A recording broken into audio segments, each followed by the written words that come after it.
My brothers and sisters, there are exceptions to your actions. Let's have a look.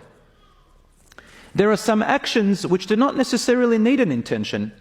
You don't need to have a correct intention for these actions. They are rewarded to you. Allah rewards you for them without needing to have an intention. What are they?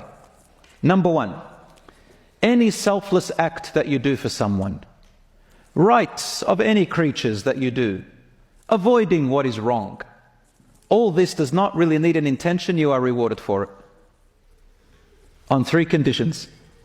Number one, you're not doing it to show off or fame.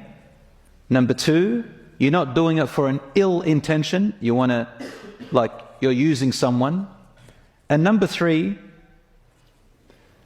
you are not doing it for a sinful gain. So if I help someone to go to buy drugs, it's a good act of giving a person a ride, but I'm doing it for a sin. If I help someone get out of the rain or to make their way to the car if they can't make it there because I want money from them, well, the intention now is for a gain, isn't it? Or if I'm doing it to put myself on social media and show people how much of a great person I am, now that action is no longer rewarded. Or if I bring a smile to someone, but all I'm really doing is for the intention of people thinking of me for reputation, so I'm no longer going to get rewarded from Allah.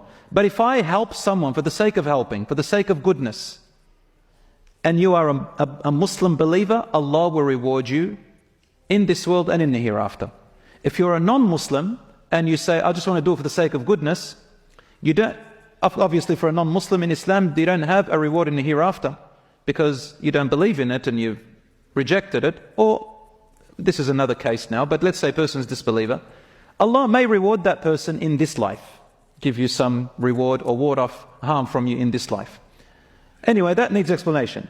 Let's look at some of the actions which you don't need an intention for, and Allah rewards you for them anyway. And these are what the scholars agree upon. For example, giving a thirsty person water, giving a lift for someone to a good place or halal place, smiling and bringing a smile to your brethrens, paying a debt of someone, reconciling between two people, returning a favor, returning a right to someone, paying for someone, paying on behalf of someone, for example, a meal or a food or something, feeding someone, saying a nice word that brings goodness to someone's heart, moving an obstacle off the road. All of these, you don't need to wait there until you get your intention right and then you do them. They're day-to-day good actions that you just do normally. The fact that you have already wanted Allah to reward you, the fact that you are a believer and a Muslim and you look forward to Allah subhanahu wa ta'ala rewarding you, Allah just rewards you.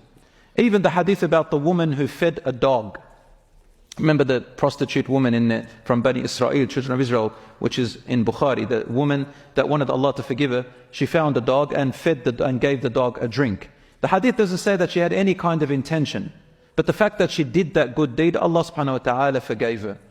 And so Allah is dhu fadlin ala nas. Allah is full of favor upon people. He rewards you without accountability. And Allah gives you without holding you accountable. Min ghayri hisab. Allah says in the Quran, He is the one who gives you and rewards you with no accountability. You do good, Allah will reward you. So brothers and sisters, there are some acts you don't really need an intention every time. Now I intend to help this person. Now I intend to, you don't do that.